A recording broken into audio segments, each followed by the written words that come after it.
Sekali lagi shalom. Ada sukacita? Haleluya. Ini adalah tahun keempat ya, tahun keempat atau tahun ke-5. Tapi di sini kita bisa merayakan Natal di luar gedung ya, dimana hari Natal biasanya kita adakan di gereja, tapi kita semua mengadakan ibadah pada. Tapi satu hal tema yang diberikan dari GBI yaitu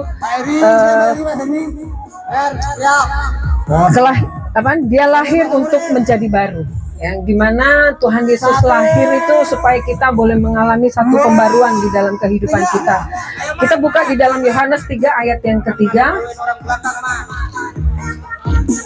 Di dalam Alkitab apa ini?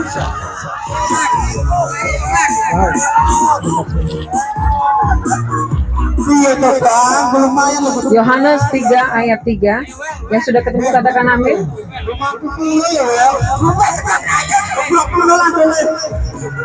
Sudah dapat? Haleluya. Kita baca bersama-sama ya. Yohanes 3 ayat 3. 1, 2, 3. Yesus menjawab dan berkata kepadanya, sesungguhnya aku berkata kepadamu, kecuali jika seorang tidak dilahirkan kembali, ia tidak dapat melihat kerajaan Allah. Oke.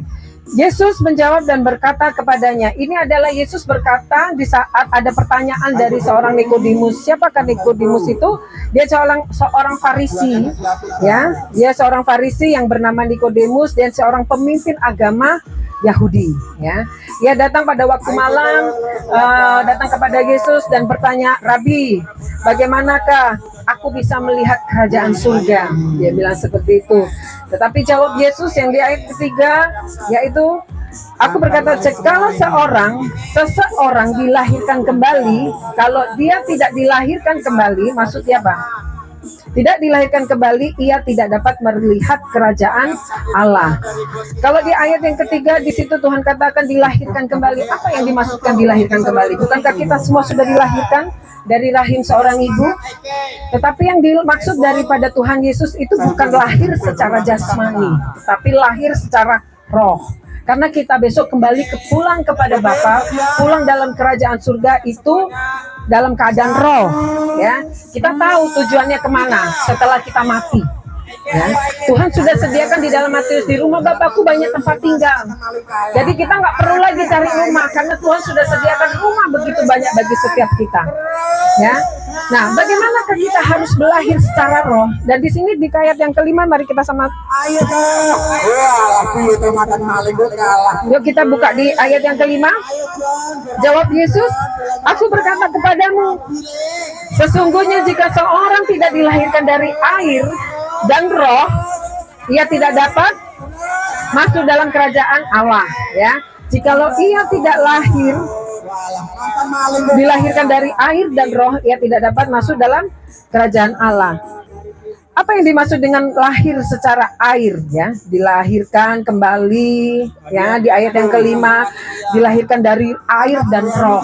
Ya, kita tahu kalau wanita mengandung itu 9 bulan di dalam perut itu ada air, ya, ada air, ada darah, ada nyawa. Ya, janin yang di dalam kandungan ini dia menutrisi apa? Dari darah ibunya. Dia mendapatkan makanan itu dari darah ibunya. Tetapi Tuhan katakan air dan roh. Apa maksudnya air dan roh? Air menurut firman Tuhan itu melambangkan apa? Firman Tuhan, ya. Air itu adalah sumber kehidupan bagi setiap manusia. Jadi dapat dilihat bahwa air dan Roh Kudus merujuk pada firman Tuhan dan kelahiran kembali yang sejati berarti pada memiliki kehidupan baru di dalam firman Tuhan itu sendiri, ya. Karena kita manusia telah dirusak oleh setan. Tuhan menciptakan manusia sebelumnya dari Adam dan Hawa. Tuhan mempunyai tujuan supaya Allah menyelamatkan manusia. Tapi bukannya Allah tidak tahu bahwa manusia itu akan jatuh dalam dosa. Allah tahu. Tapi apa buktinya? Allah ingin menunjukkan betapa besar dan kuasanya Dia. Bahwa di saat manusia itu diberikan satu kesempatan untuk jangan engkau makan satu pohon ini dari seluruh pohon yang ada di Taman Firdaus itu kau boleh makan, hanya satu pohon yang tidak boleh kau makan. Nah di saat Tuhan mau menguji manusia pada saat itu supaya apa? Ketaatan di dalam perintah firman Tuhan. Di saat engkau mau melakukan firman itu, maka engkau akan diberkati. Tetapi di saat kita melangkah tidak taat, ada sesuatu hukuman yang akan engkau terima. Dan di saat itu manusia memiliki satu kehendak bebas untuk memilih apakah aku harus makan atau tidak. Tetapi manusia jatuh dalam dosa, dia melanggar apa yang menjadi perintah Tuhan. Dosa adalah maut, ya. Upah dosa adalah maut. Di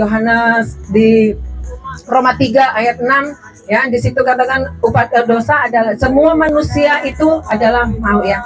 Dan di Roma 6 ayat 23 itu kan apa? Upah dosa adalah maut, tetapi kehidupan, keselamatan, kekekalan itu hanya pada Yesus. Tidak ada satupun yang kita bisa menjadi manusia yang kekal, hidup kekal hanya di dalam Yesus. Jadi kenapa kita dibilang manusia yang berdosa?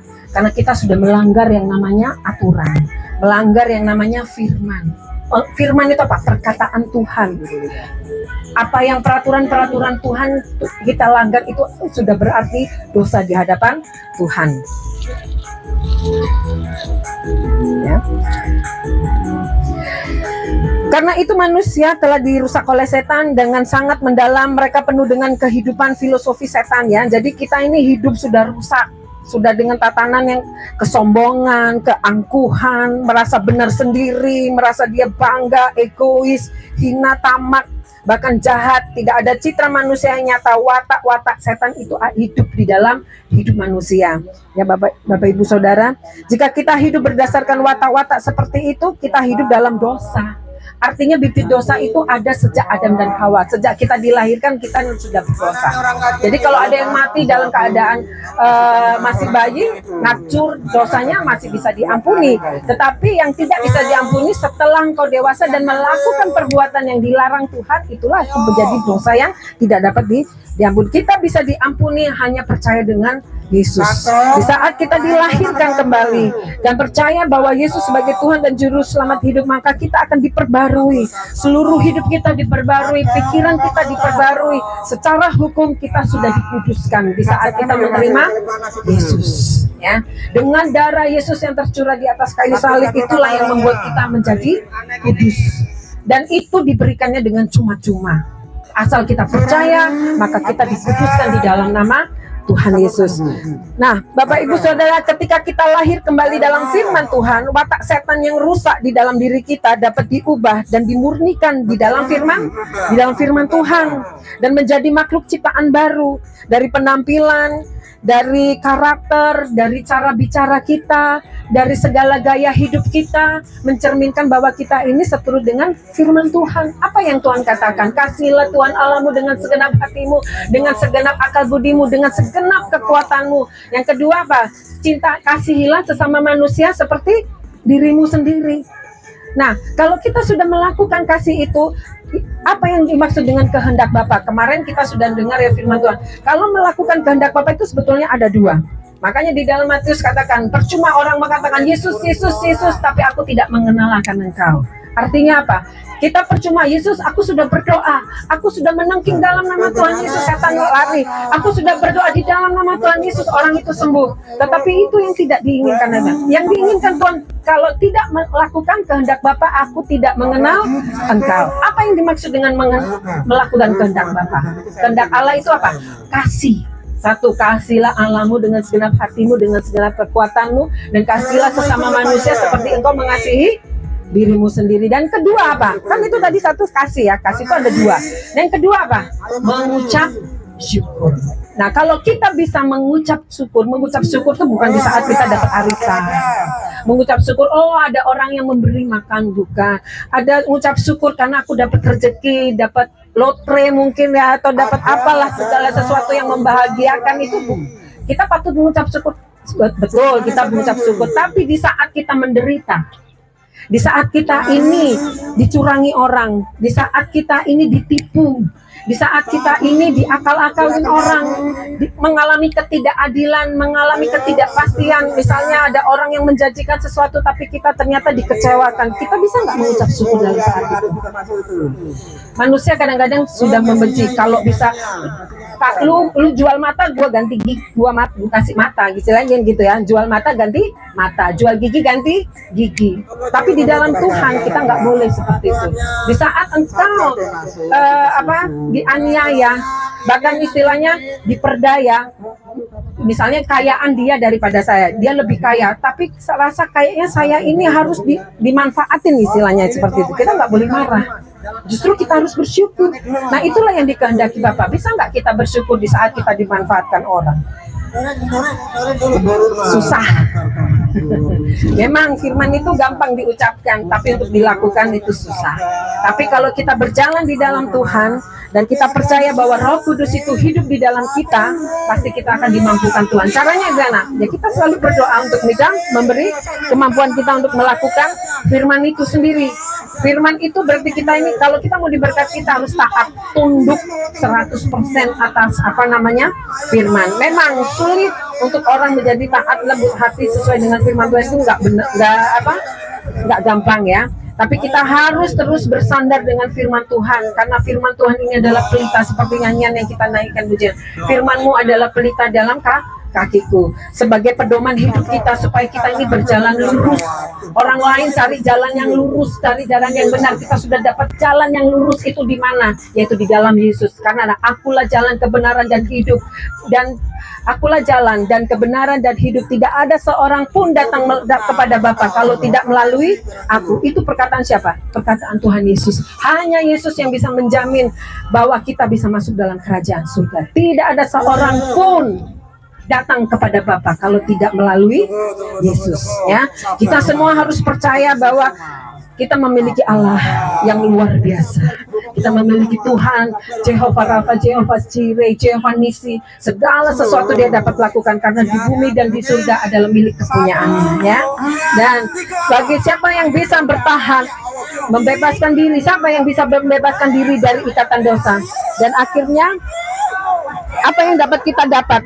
Ya, dengan cara ini kita baru merupakan orang yang benar-benar memiliki kelahiran baru. Kita boleh menjadi manusia baru kalau kita selalu berharap apa yang firman katakan, itu yang harus kita lakukan. Kalau kita mau belajar untuk berjalan menjadi seorang yang bijak, buka di dalam Amsal itu, ya. Kitab Amsal itu ditulis oleh kitab Salomo.